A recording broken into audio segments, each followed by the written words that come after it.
4h30 ce lundi matin à Rennes 2. Les CRS lancent l'évacuation du hall B du campus.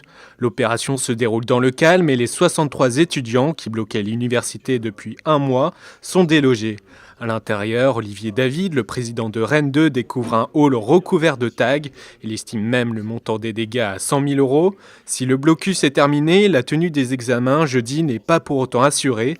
Les opposants à la réforme de l'université préparent de nouvelles actions pour le début des partiels. Arkea va chercher son émancipation à coups de pédale. Ce lundi, 9 salariés de la banque mutualiste sont partis à vélo de leur bureau du relais Quéruon, direction Paris.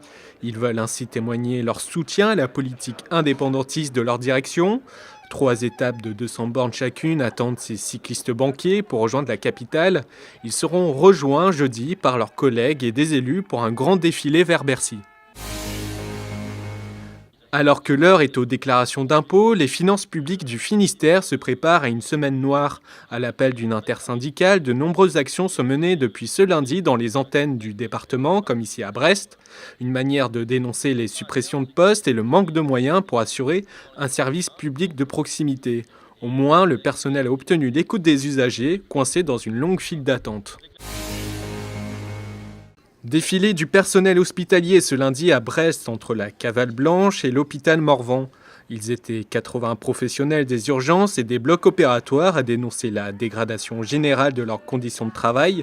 Ils ont été reçus dans la journée par la direction, mais de nouvelles actions pourraient suivre.